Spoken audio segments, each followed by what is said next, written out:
bikuke mibale zali kuna nanjera likolo ya monene pe ya mokende koyo motopona ya monene zali solo nzela ndena kufa oyo ya moke ezali nzela nalobikobe bikuke mibale zali kuna nanjera likolo ya monene pe ya mokende koyo motopona oyo ya monene zali solo nzela ndena kufa oyo ya moke ezali nzela nalobikobe bikuke mibale zali kuna nzela likolo ya monene pe ya mokende koyo motopona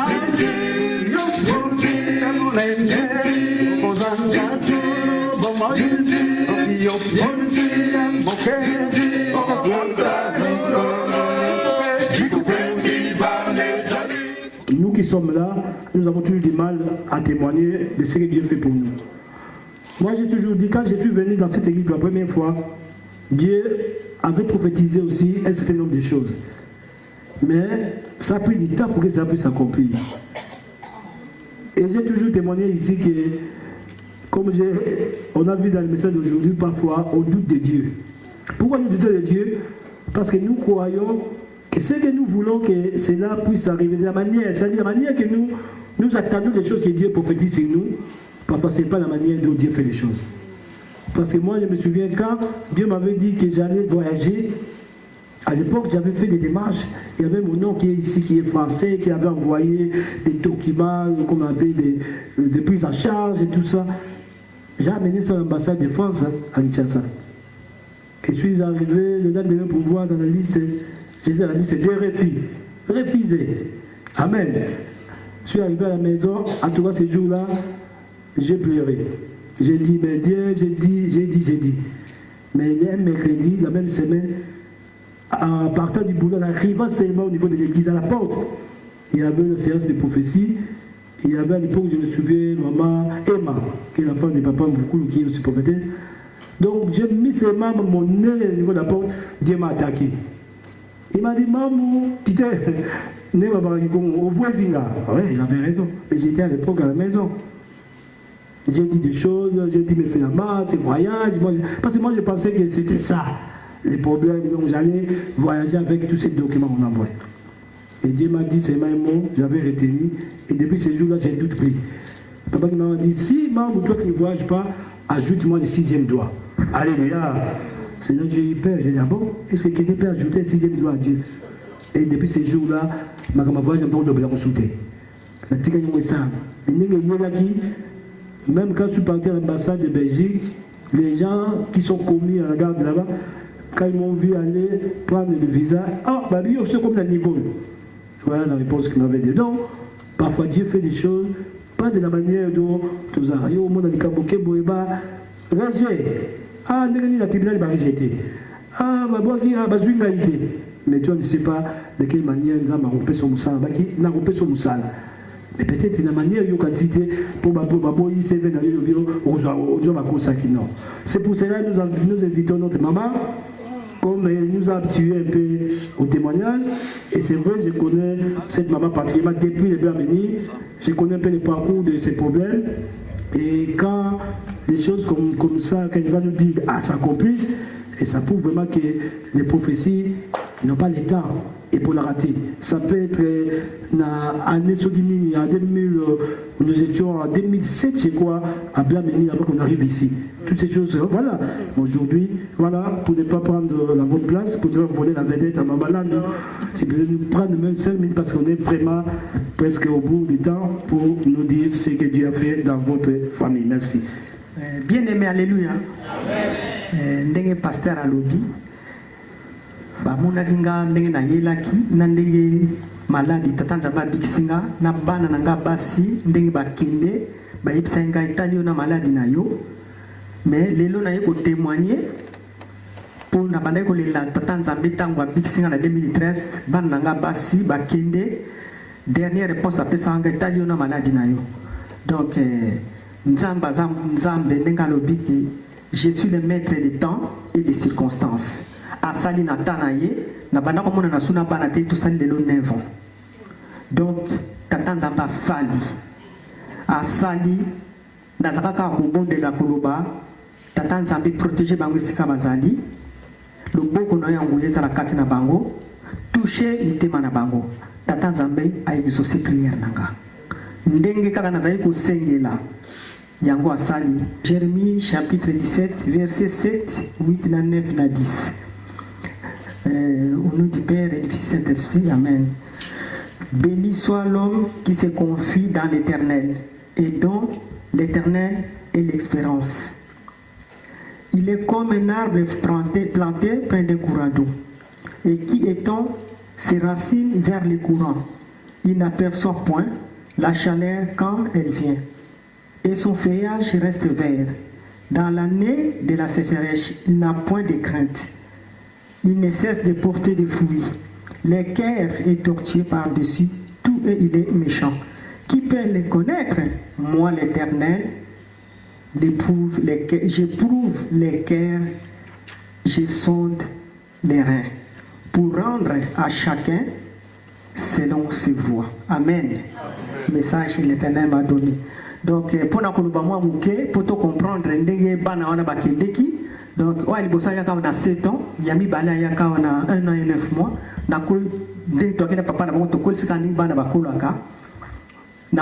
Pour se comprendre, ennemi, Jean chapitre 1, au commencement était la parole a été dit. Donc, tout ce qui bana, mais l'air bana ba okola ndeka to kota ba classe baso kende et bana ça na moment moko na katanda ko wana na to divorcer na papa na ngati ba 1993 soka na muka na tongo a olu bananga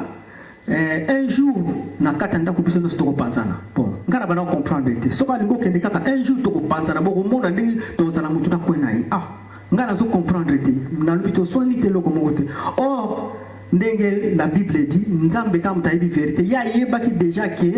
tokozala te et puis mwana na mozala côté na yemi ngala banako sosola te parce que na kina spiritualité te na ko sambela te ndenge pe bana ka bazokola ba okende pe classe tata nzambe pa ko sala grâce ngape malgré nazaki ko sambela te mais na ko pesa moka ba bon conseil boza na bolingo ndenge boza ebele boyo kanaka yeye ko mama moko papa bana nanga akoti o ali bosolo ko ba 15 ans à côté d'une école privée na Châtelet ngabi au côté d'une école privée ba classe ça na gratuit pour na nina zoka train friti te na linka rakota bana futi les 5000 à côté sur mi balé à pousse na beti ne alanga a comme un niveau presque ya bag à côté sur na école privée à Evry à Sion ngabi mais au côté ça ba école privée cher o ali bosoana bon bana basi à l'époque a aucune de classe période moko papa na bango ko beta ba makambe mike belé bon moi na raconter des pasteur en 8 ans mais faut une introduction il y a na ko lo bakate mbana moko tatanza ba bix bon fona lo ba parti tatanza ba permettre ayeb sabiso nde Allah kisinga ndenge ni na protéger bana wana pour lelo susto kutana ba benganga ezali kaka puissance ya tatanza mbe oya moi sipe mi balé azotanga kuna nation à côté mazo futa mbongo tenga be momoni azakini na école ya l'état sali ba classe nebe kokoti ufutate bon bref wa liboso akataki betide po nenga to badai ko swana na okende musala na yebo ya beti analisi libanda mkomsusu ngai mwana kiko tala kamarene alali sabso libanda penza akangi ndako abibo kolala wana to lala libanda penza liboso ndako na biso 6 heures que musala ko tipso na ndako mwana ngasolo ba mama tu vois tout ce que il nous fait ozo vanda kangabi ngana ko supporter peut-être un jour on va changer bon to vanda ki bongoti ya mibale ayo aussi sa classe na Zubak tant Zubak tellement ma tante ezako na mingi o ali bosa mwasi ayo ko bananga mama ngana bimi ndako ko bima abima ki ava kende ngana kende busala na lali na ye na tongo na kuta mwana azate na tuni bande kone grand tene na ki l'air papa kende accompagner kinga tina jibizi na sai ko zo formation na kina ko sala auxiliaire de vie remplacement un mona tuni na kendo sala mobile na ngabi kende ko sala akeko tika nga tina jibizi na 8 train na osala na rey mal maison de 8h à 20h or l'air azongi na ndako alandi mwana na mwasi nakata ndako pona lati mwana ngalubi o mama mutapesa nga alandi mwana kimi mwana lala libanda na zonga na tonga samedi mwana zate ba expliquer ngana bengi na musala mwana za ona yibiti ko ya yena seze na bi mwana akiwapi asupisa réponse de mwana akiwapi sans réponse na bandoluka tatanza mbaza bolongo voisine mokala lisaki mwana nga mwasala bi mama na ozonga suna ndako te ba problème eleki na ki foyer abi comment tu fais pour dormir avec un père comme ça zo beta biso zo vanda ngabi na sakipe na musala fixité na sakipe n'espère ko boma libala te ngalo bi bon le col le bloqué foyer na moi peine na kabota maman au contenir la susté c'est trop yaki to tikana o mi balé ayo zo bac lera kendeki azaki kusala azinda kuna crée tatanza baza bolingo quand azinda kuna crée ayo ko yebisanga après quelques mois on a kutani na mona mbali moto zo vivre na ye alinga tobima ngana yebisi situation na izandengeni abinanga na yebso vérité atangaka aza université mais aza na mukanda te afana patente ne ayape avana 6 ans ngabi bon problème ezati lokolo za na ndako nozo sala linga aya ko se présenter lokolo papa na bina aza na makambu compliqué azobeka soki zanika ndengo neza mabe soki vraiment aza juste lo bana atinda lettre moi sona mi balé pe satu ayi ko zo bac Dieu merci tanga zu pas sala ki STT mobali pe bako o aliya moi na moi satindi lettre alobi na oya ko se présenter tant lettre yi papa ba fuli boîte lettre la kisinga ba sai mbali moko alingi mais wana azaka suna bisote sikoyo ngabi bon to komona epe poto solo na garçon je musa sala ki jour ayi ko ya yakina ndako mobali na ngabi te na sepeli na ita zaki to kuti boyibunga ngabi te mutu bakuta na mwasi na ye bako vanda bango mibali bisote mutu vanda na ye te ngabi en tout cas place wana mwana ni mbane bisoto boya kuna nukolo basa sans papier to ba kiti to mona ka to ba sans papier uzala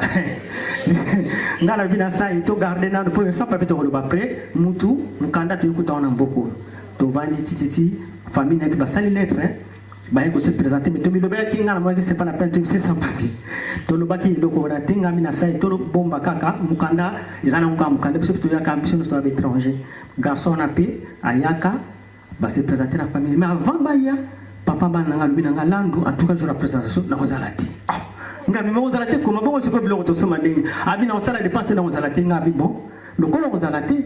ngai bon c'est vrai na poto nga na ya na famille technique ba kimso ba ndeko so ba banga na ya poto tatanza ba sana grâce mo bani ta bengi sayenga mais nazalaka bien banda na ya na ba bana quartier na nga ba via quartier na nga nazalaka toujours bien na bango na expliquer bango que ça mo bana so ya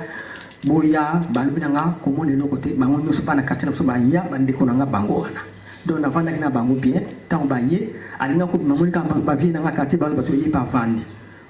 na kina mbongo te na tali ko na 7e missionnaire na mbongo te na osa nini na zoba bijou na à l'époque na keda pesi mon pete ba pesi mbongo na sali ba ko to vandi mobali pa ya se présenter ba bimi ba zoaki ye mi kombela kina zeni moi saki tant moi saki to vanda ka bona ndako asoro banangai sai baiko se présenter na zeni ngabi azana zeni landu en tout cas soka boti normal bochanga musapiaba c'était comme ça ya na bifuna zonta na luba donc c'était comme ça ngabi soka boti normal na bi ngabi wana zemi pusani abilandi soka ko bota aboti bitani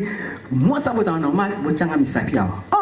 na binaye c'est pas possible bon malgré na zaka ko kene l'église na zaki vraiment vie de prière mais tant on a moneka ba parole na bandu fukama chaque fois qu'on habite dans Nzambe yo baki toto nsambo kili mwana ana zemi tala maloba ndenge wana na bada ko sambela ti mais comme la parole ça bimisaki et comme jour ya kobota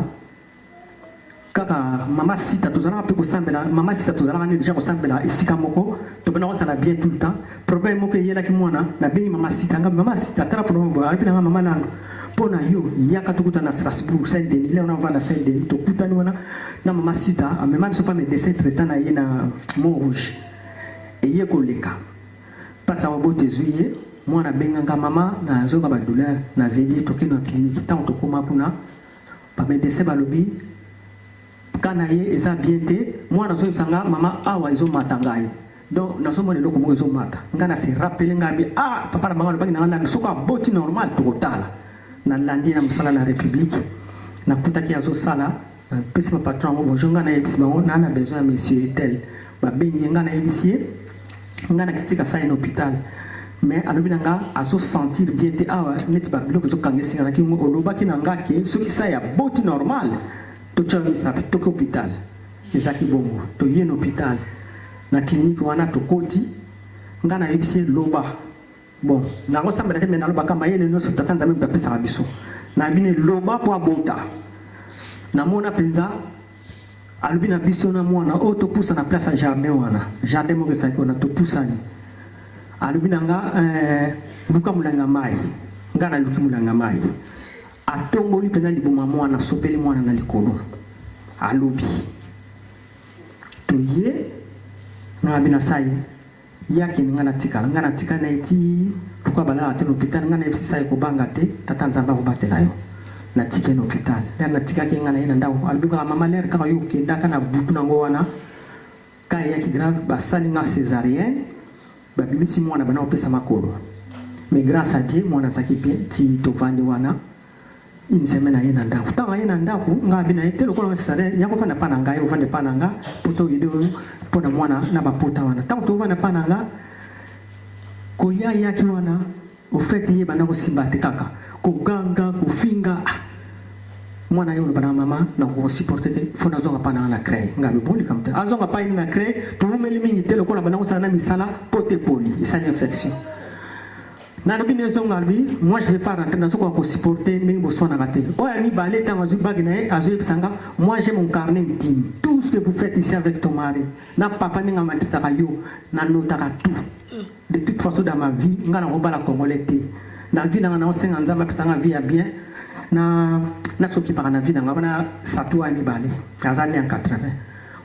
bon na bana mo nero wa salate na bana bakata tanzambe na yebino ko nina salate ti e continuer ça ya yo zonga créer na bis lors lokolo zana 15 ans kende créer san sakai ba samedi lokolo tanga to la hakuna lors akomo kende to vandi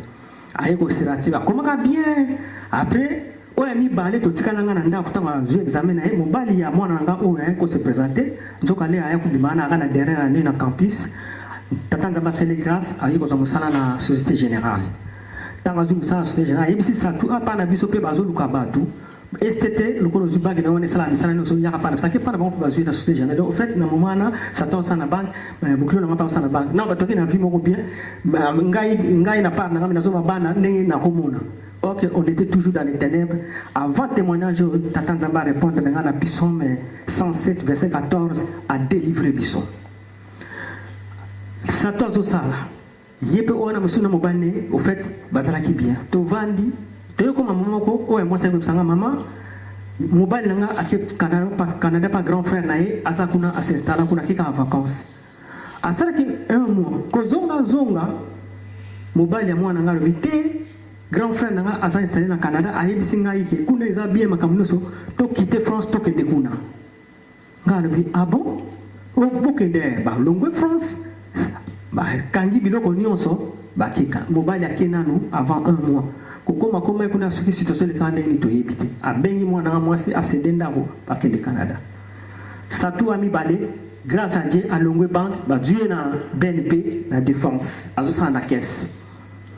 ça ya ki Canada na mobali na mwana satu ayebisinga o ngana kolanda sai na Canada na bine pourquoi non c'est ma grande sœur ok yepe susu akina kopeni ngana yeba kite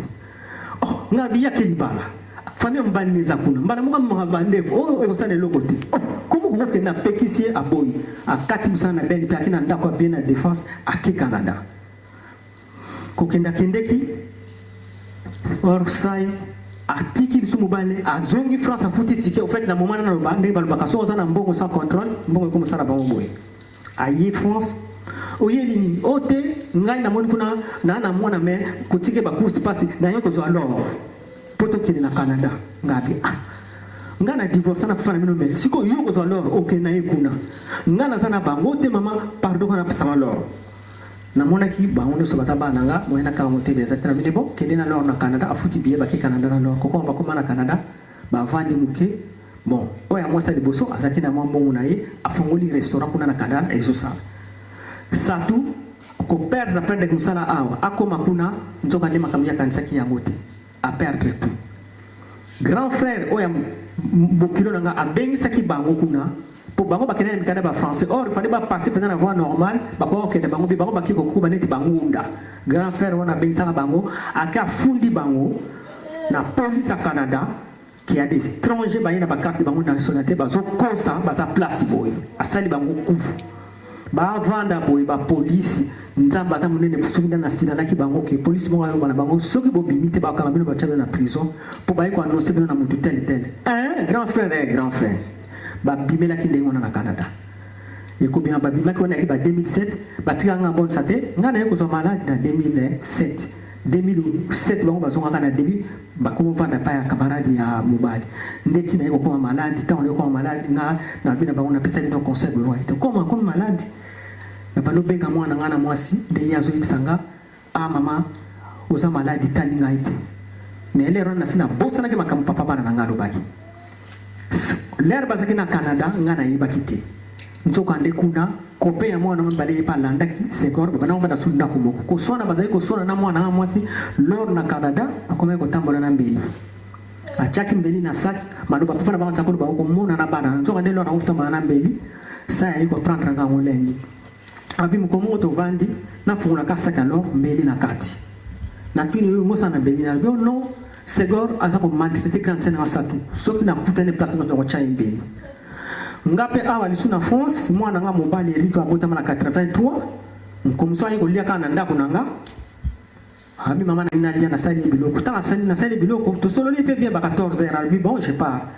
accueilli même pas 20 minutes ba benga na téléphone police à Ivry madame viens à la police de Ivry na lati na kena commissariat na komi kuna batuninga pièce d'identité na PC tant na pièce d'identité balobi na ngai zela bisor parce que zo mwana mbali Eric balobi na c'est ton fils ngabi c'est mon fils balobi na ngai balobi na Eric longo la chemise tombo la chemise donc ayaki to le na ndaku ba 20 minutes atie mbeli mo mulai ana simatiao mais l'air ayaki tozolia ngana mona kité ayibisinga pété police on a lobby ayibisinga kama mama na bimi nzoka nde yeko bima bimi akeko tala camarade na hôpital Evry soki makamini le kakuna ba police ba ye bakangi ba moni na mbeli mbeli mulai les mêmes mbeli lora za kotambula nango ngana lobby nabi Eric mais tout à l'heure na lobby na lingala ponga na kolisa bango babota na banda lo bana na lingala nabi Eric mais tout à l'heure la police a dit non madame vous parlez en français ngabe Eric mais comment tu te trouves avec un couteau alors maman attends je vais t'expliquer ngabe balobi nanga madame to regarder ngabe na Eric comment tu te mets un couteau albi nango to na ba problème bana quartier pyramide bakangi wana to tikala ki wana me naloba tatanza ba épargner kinga kaka awumela kité ba yaki ko libérer et dans tout ça ndenge na yeko bela bana wana basi bango mibale na bana komona bango lisusu te balobi na ngana lora ke ko vanda kuna na 2009 le kana ko malade makasi lora tiki ngape alobi na ko supporter to komozo le na malade moi je ne peux pas supporter na kende musana na so yatanga ke ko vanda kuna moma moko nzamba zaka nzamba miracle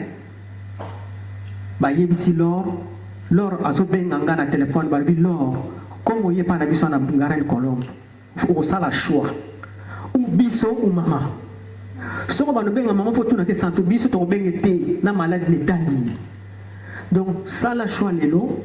ou maman ou biso soko ba no benga maman kende ko vana na malade wana biso to limité muto asana contact na maman wana nganzo katatanza bazo préparer pa big sanga lor l'herbe bima ki bayani ba bimi lor ami maman atikani ko bana nzambe na bi tatanzambe saranga signe na kende pa maman nanga ou bien atika na ba grande sœur nanga albi maman na lubaka ndenge wana l'air kana lubaki tatanzambe saranga signe soki na tika na bango una zonge pa na yo pour passer que ngo sala abi maman l'air ka bazonga bango mi bale ba ye sa elobi soki likamuni na lor na lingo répondre abi maman abetanga na ndenge moko bon na kolisa bango na lobana bango droit de naissance atamuta betu bien bozambi lai ko répondre te ko zonga abina zongi sate et ça toi les regarder na lobi diema abina samute manabi diema fait signe fona bimanda ko abimina abongo ndoka ndeko bima pa bimi ngata tanza ba pesinga guérison Nkolongo ya zobenga maman, est-ce que je peux rentrer chez toi pour kenda ka lobena ngana tiki ona malade ngana pe donc supporter nengo zolela le même je la benga maman, est-ce que je peux rentrer na lobena avec bras ouverts, je t'attends. Ayana mninga na voiture, ayana biloko tango ayana bandi ko témoigner ngata tanza besa bikisinga tala makamuna moya bi tala ngatu kuna basai tukabwani na boy ndeto banda ko vanda wana to ko kabwana bana wana basi tout le monde a une société. Nous avons un moment en 2009, il y a mon balai qui a en décembre, tu as un cimetière à Kourouron, Bananga Bassi, comme un musulman. Dans le monde, il y a un cimetière qui a un musulman. Et ça, il y a un sous-choc, tu as un banakate, Bakundi Bembe, tu penses en 2009, décembre, tu es là. Tu as un tête, tu as un tête, tu as un mois, si, à Kende qui s'est installé au Sénégal. Kabona na mbala kenena mwana na mwana kama mwana malikia koko na ngana la rabota mana 98 ans na mwana ina 200 de la koksi 18 ans donc akende à Sénégal mi balé atikala kape le lo komina bana mi balé to mona na kati ti tozo vanda na komeka kwa pamba tu so na to kantanga mesaya za Sénégal mais nazaki na suscité quand l'Éternel m'a sauvé na bana ko bonde la kaka na ko batata nzambe opesa inga bana wana ngana sengaro libota opesinga esika bazali batela bango toucher kaka mitema na bango titi na ndenge na témoigner ka évangile ka boina nzela na kokuta na kana bakamara na bango batu bele batu na ngabongo tata nzamba bikso ebongo bana na yo saina satu po batu bayeba ki bana na ngani tuza kotambola tuaki bakamarade titi mikoleleki na kepa alors na mera vandisinga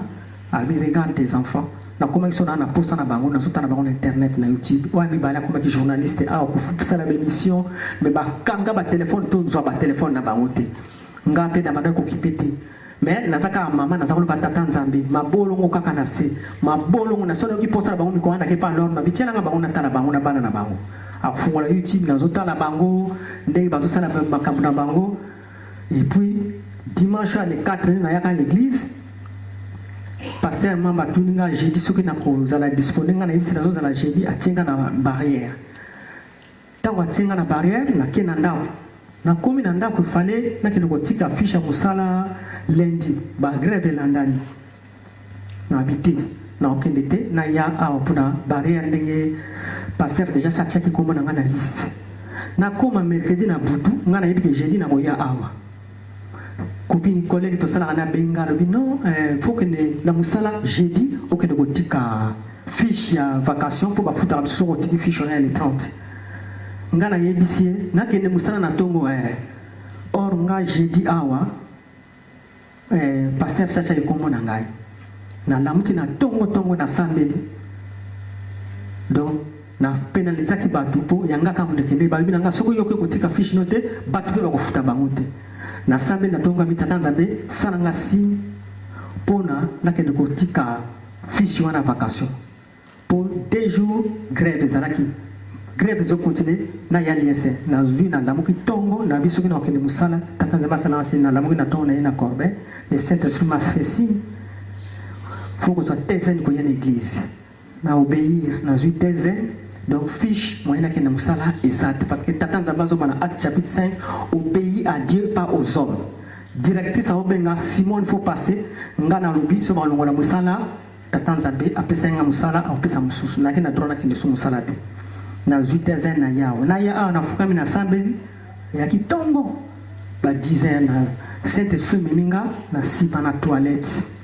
fait tous les toilettes très bien na nettoyer ba toilette tango esili na vandi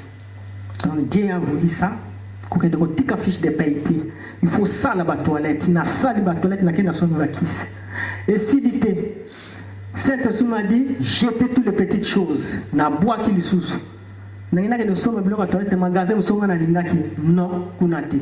et même na magasin msusu samedi na komi vendredi les na utaki kosala ménage na kepa alors mi maman assis-toi na vandi maman ça il est passé chez papa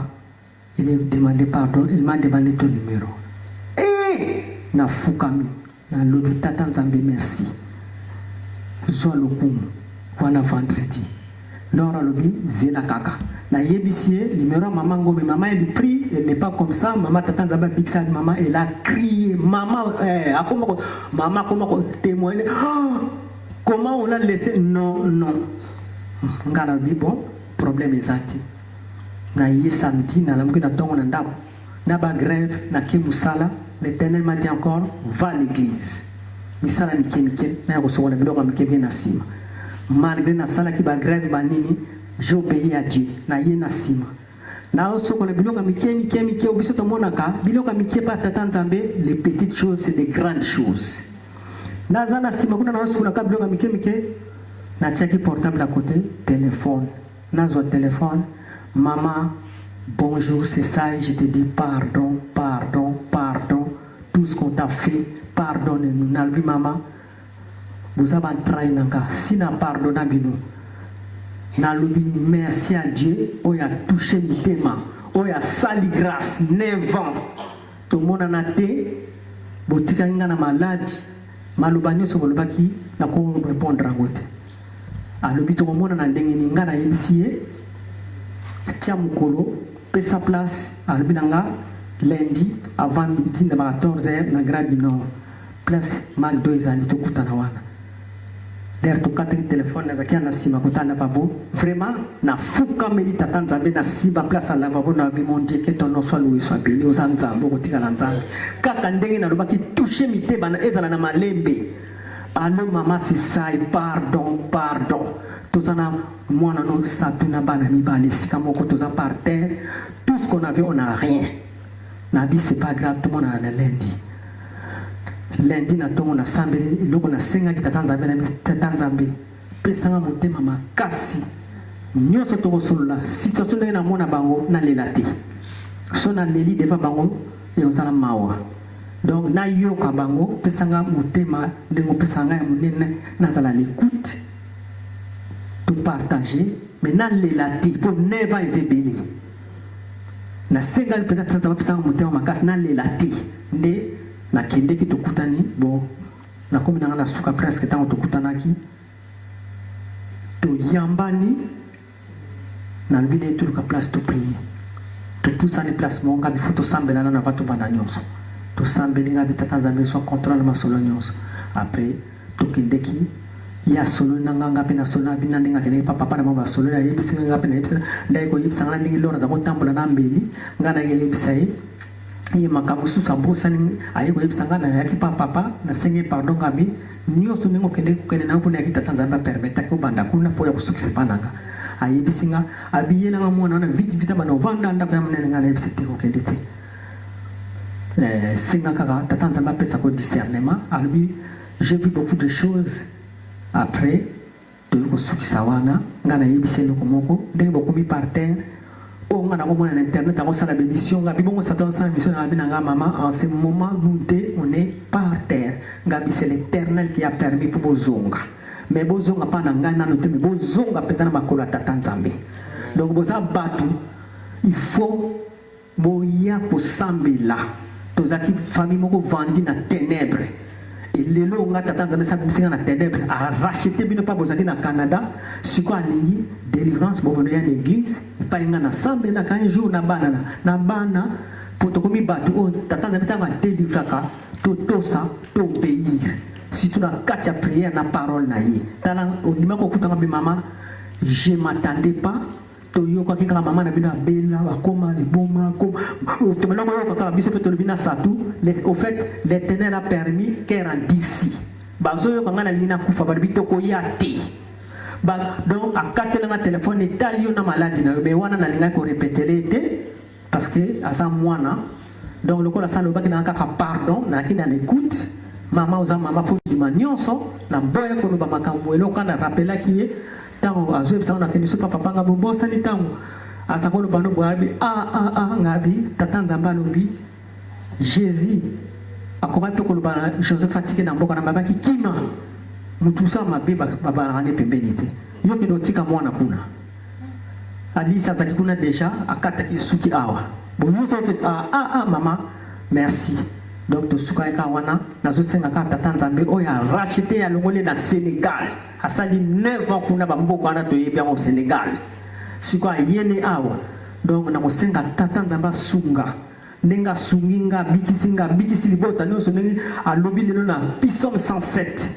Je vous ai délivré na yebike avant na banda témoignage l'Éternel m'a parlé na Psaume 107. Et j'ai un accomplissement, il y a parole qui a témoigné. Donc, il y a des ténèbres qui ont commis dans la France. Donc, il y a un moment qui est là, journée nangai, nazaki nesengo makasi, koya nanga, mikolo nyonso kaka nazaka na nesengo zati kapo ba benga, bandaka katata nzamba délivrer, ngande na yaka église, na yela kakobine la tata nzambe, libota nyonso boza bandeko nanga. Donc, motema nanga eza polele. So na sali mutulika mndeko awa na kolinga na sengo pardon tout de suite. Ko lobi nanga na yebiki. Donc lobi nanga na yebiki. So ko lobi na problème yaka komona nga na l'air wana. Po na lala kana likamba mutu na lala kana kondo so ne sengo. Donc na lobaka o tata nzamba pesa nga ya kolia na koma banda na tata nzamba lakisanga munene na bisanga na liwa. Mikolo so po nanga na lobaka na vivaka fête. Oh, ils allaient à Kolia, ils allaient à Kitoko. Sauf que moi, ils allaient à 2 jours, mais dans un cas de fête. Et quand il y a une église, Bilamba n'a pas déjà samedi, na vendredi. Donc, quand on a tombé à la carte, on a la salité, on a l'allée, on a l'ata, kabilo on a classé. Bana n'a pas yé, bana n'a pas n'a pas musique, on a mais là la cati. Donc, quand on a l'église, ils allaient fête pour n'angai. Donc, Dieu me pardonne, n'engue na rumel ni passer à lobby et c'est moi l'équipe. Souka un témoignage alors parce que lobby faut saler la yango donc il faut na obéir na baki tata nzambe na koyemelo nzembo moko pona nyonso salinga ngai na ngane lokoti donc na yemba kaka nzembo moko po mona kilanda lobaki kasi akoyemba yembite donc nzembo na baki na koyembela tata na ngai oya lobolinga na kati ya ténèbres penza. Nzambe nanga na pesa yo nini na pesa yo nini Nzambe nanga na pesa yo oh na maso sali Nzambe nanga na pesa yo nini ya mamo nanga Nzambe nanga na pesa yo nini yo ne elonga na Nzambe nanga na pesa yo ya ne mokoji nanga Nzambe nanga na pesa yo nini yo ne bomboi nanga Nzambe nanga na pesa yo